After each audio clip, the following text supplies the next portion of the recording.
तो भाई साहब, युद्ध सामने था और कौरवों और पांडवों में समर्थन जुटाने की होड़ लगी थी। कौरवों को सत्ता में होने का फायदा मिला और कुछ ही महीनों में दुर्योधन ने 11 अक्षौहिणी सेना इकट्ठी कर ली। एक अक्षौहिणी का मतलब होता है 21,870 रथ, इतने ही हाथी, 65,000 से ज्यादा घोड़े और 1 लाख से ज्यादा सैनिक। मैं कौरवों और पांडवों की उस होड़ का साक्षी रहा हूं। मैं आकाश हूं। मैंने पांडवों की चिंता देखी है। वो कृष्ण के साथ बैठकर शतरंज की मोहरें बिछाने में लगे थे। पूरा जोर लगाकर भी वो सिर्फ 7 अक्षौहिणी सेना ही जुटा पाए थे। पर उन्हें यदि किसी पर भरोसा था तो वो थे वासुदेव कृष्ण। नहीं कृष्ण, युद्ध में किसी का पक्ष लेना या न लेना मेरा स्वयं का निर्णय है। यह भूल कर भी मत सोचना कि मैं पांडवों के पक्ष में लड़ूंगा। दाऊ दाऊ, आप बात बात पर ऐसे उग्र क्यों हो जाते हैं? मैंने तो कभी नहीं कहा कि आप पांडवों का पक्ष लीजिए। भावनाएं बिना शब्दों की भी पढ़ी जा सकती हैं कृष्ण।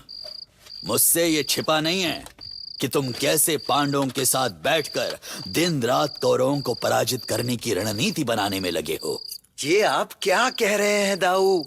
मैंने कितनी बार कहा है कि मेरे लिए दोनों एक समान है। मैं केवल धर्म के पक्ष में हूं और सदा धर्म के ही पक्ष में रहूंगा। असत्य है ये। मेरे लिए ये सोचना भी पाप है भैया कि श्री कृष्ण को हमारी चिंता नहीं है। तुम क्रोधित क्यों हो रहे हो अर्जुन? मैं केवल ये कहना चाहता हूं कि उन्हें हमारे साथ मिलकर युद्ध करना चाहिए। मैं इतना ही जानता हूं भीम कि संपूर्ण आर्यावर्त में अकेले कृष्ण ही हैं जो धर्म की लड़ाई लड़ रहे हैं। तो क्या हम अधर्म की लड़ाई लड़ रहे हैं बड़े भैया? वासुदेव, केशव, बलदाऊ, आप लोग बिना किसी सूचना के? मैंने सुना कि दुर्योधन ने महाराज द्रुपद का संधि प्रस्ताव ठुकरा दिया है, तो बस भागता हुआ चला आया। ये संधि प्रस्ताव भेजना ही मूर्खता थी वासुदेव। क्या आवश्यकता थी इसकी? किसे नहीं पता कि दुर्योधन केवल युद्ध चाहता है। शांत भ्राता भीम, शांत। क्रोध और भय में युद्ध के निर्णय नहीं लिए जाते। वैसे मैं जानना चाहता हूँ कि दुर्योधन ने उत्तर क्या दिया? उसका उत्तर वही है जिसकी हमें आशा थी।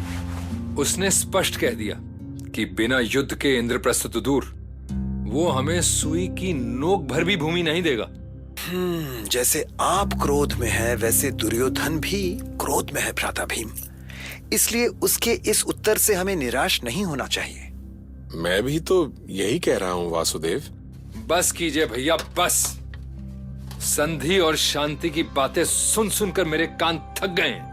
इतना उग्र होने की आवश्यकता नहीं है भीम। जो कार्य शांति से हो सकता है वो युद्ध से कभी नहीं हो सकता। ये सब मुझे नहीं बलदाऊ, अपने प्रिय दुर्योधन को समझाएं, क्योंकि अब ना तो मुझ में ऐसी बातें सुनने का धैर्य शेष है और ना ही मैं सुनना चाहता हूं। भीम ठीक कह रहे हैं। अब मैं भी युद्ध ही चाहती हूँ केशव, केवल युद्ध। उन दुराचारियों का संहार चाहती हूँ मैं। अरे अरे अरे, तुम तो भीम से अधिक क्रोध में हो पांचाली। अरे तुम रो क्यों रही हो? क्या हो गया? मैंने ऐसा तो कुछ नहीं कहा। मुझे आपसे बार बार ये क्यों कहना पड़ रहा है वासुदेव? आपको अपने खुले केश क्यों दिखाने पड़ रहे हैं मुझे? क्यों याद दिलानी पड़ रही है अपनी प्रतिज्ञा? सुन लीजिए केशव, जब तक मैं दुशासन को भूमि पर गिरा हुआ नहीं देख लूंगी, तब तक मेरे हृदय की ज्वाला शांत नहीं होगी। धैर्य धरो पांचाली, मुझे सब कुछ स्मरण है, तुम्हारा अपमान भी और तुम्हारा प्रण भी। किंतु क्या? बोलिए बोलिए ना केशव, रुक क्यों गए आप? हमें अपना धर्म कभी नहीं छोड़ना चाहिए। इसलिए कोई भी निर्णय लेने से पहले मुझे एक बार हस्तिनापुर जाना होगा। वासुदेव श्री कृष्ण की जय! वासुदेव श्री कृष्ण की जय! ये तो शुभ संकेत है विदुर। ये दुर्योधन के द्वारिका जाकर कृष्ण से भेंट करने का ही परिणाम है। पर विदुर, ये दुर्योधन कहाँ है इस समय? मुझे सूचना मिल गई है पिताश्री। तो विलंब मत करो पुत्र। ऐसे समय में कृष्ण के यहाँ आने का अर्थ है कि वो तुमसे प्रसन्न है। जाओ और आगे बढ़कर उनका स्वागत करो पुत्र। मैंने उनके स्वागत का सारा प्रबंध कर दिया है। तो क्या तुम स्वयं उनके स्वागत के लिए नहीं जा रहे हो? इसकी क्या आवश्यकता है पिताश्री? वो मुझसे ही तो मिलने आ रहे हैं ना। देखो, पांडवों की ओर से श्री कृष्ण स्वयं युद्ध का निमंत्रण देने आए हैं। और जहाँ श्री कृष्ण है वहाँ जय है। पर मैंने सुना है कि द्वारिकाधीश संधि का प्रस्ताव लेकर आए हैं। तभी तो युवराज ने मार्ग में उनके स्वागत की ऐसी सुंदर व्यवस्था की है। द्वारकाधीश और संधि, वो तो अधर्मियों का सर्वनाश करते हैं। फिर संधि के लिए क्यों आएंगे वो?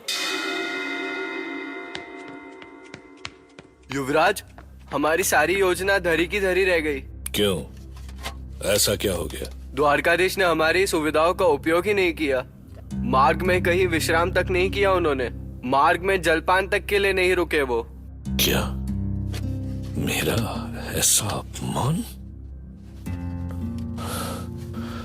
पिताश्री, पिताश्री! क्या हुआ पुत्र?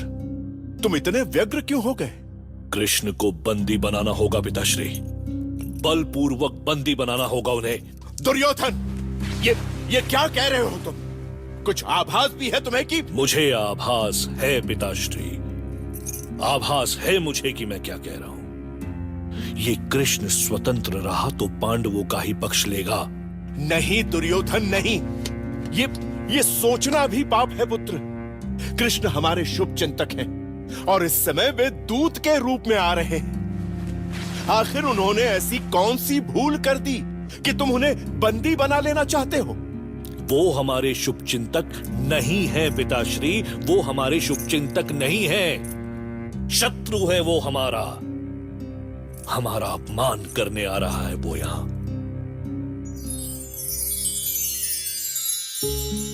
तो भाई साहब, पांडवों के दूत बने कृष्ण सीधे दुर्योधन के भवन में पहुंचे। लेकिन कृष्ण को सामने पाकर दुर्योधन अचानक बदल गया। उसे लगा कि शायद स्वागत सत्कार से वो कृष्ण को वश में कर लेगा। उसने उन्हें भव्य सिंहासन पर बिठाया, लेकिन जब कृष्ण ने वो आसन ठुकरा दिया तो दुर्योधन ने उनसे पूछ ही लिया, वासुदेव, ईश्वर ने मेरे पिता को ना सही पर मुझे 2 आंखें दी हैं। मैं तो देख ही सकता हूं कि आप मेरे साथ छल कर रहे हैं। स्पष्ट क्यों नहीं कहते कि आप पांडवों को बचाना चाहते हैं? साफ साफ कह दीजिए ना कि आप पांडवों के मित्र हैं और मेरे शत्रु। आखिर ये झूठ का चोला क्यों ओढ़ रखा है आपने?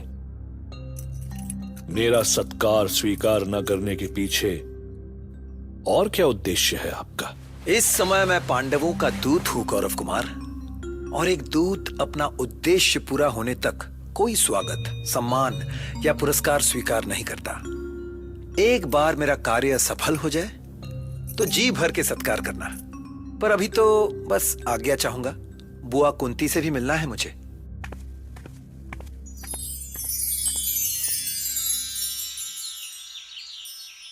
मैं तो जैसे दुखों का सागर बन गई हूँ कृष्ण। पूरे 13 वर्ष अपने पुत्रों की प्रतीक्षा में मैंने काट दिए, और जब उनसे मिलने का समय आया तो सर पर यूं दा खड़ा है। कैसी अभागी माँ हूं मैं। तेरी ये बुआ कुंती तो। नहीं बुआ, नहीं।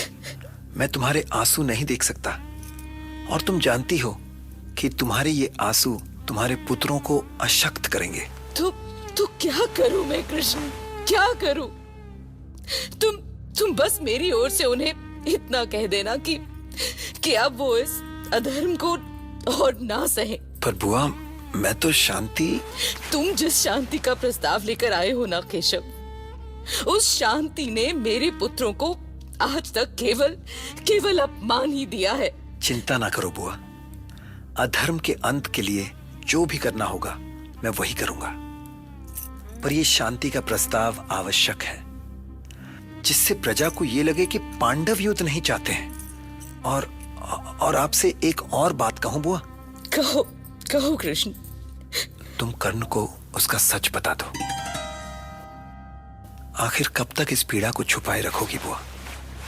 अब तो तुम्हारा ये सच जीवन मरण का प्रश्न बन चुका है। जानती हो, कर्ण ने अर्जुन के वध का प्रण किया है, और अब भी उसे नहीं बताओगी कि वो अपने ही भाई का हंता बनने जा रहा है?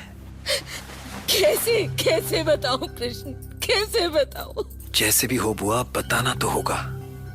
उसे कैसे भी पांडवों के पक्ष में लाना होगा। तुम तो जानती हो कि संसार की कोई शक्ति कर्ण को परास्त नहीं कर सकती। इसलिए तुम्हें उसे बताना होगा कि तुम उसकी मां हो। उसे बताना होगा कि दुर्योधन का साथ देकर वो कितनी बड़ी भूल करने जा रहा है। हाँ कृष्ण, मैं बताऊंगी उसे, बताऊंगी।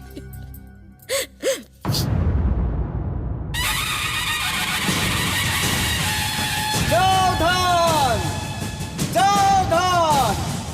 वसुदेव नंदन द्वारकाधीश श्री कृष्ण सभा में पधार रहे हैं। वासुदेव श्री कृष्ण की, वासुदेव श्री कृष्ण की।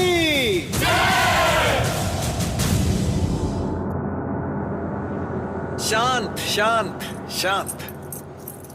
महाराज, आज मैं हस्तिनापुर के इस सभा में ना तो द्वारकाधीश हूं और ना ही राज अतिथि। इस समय मैं मात्र पांडवों का दूत हूं और आसन्न युद्ध की विभीषिका को टालने के लिए उनकी ओर से आपके सामने संधि प्रस्ताव लेकर आया हूं।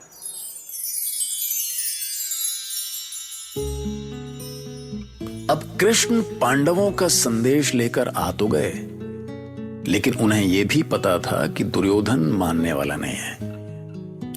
उसका स्वागत सत्कार ठुकराकर कृष्ण ने पहले ही उसकी दुखती रग पर हाथ रख दिया था, और नतीजे में न जाने कौन सा गुल खिलने वाला था, उसका रंग क्या था, उसकी गंध क्या होने वाली थी।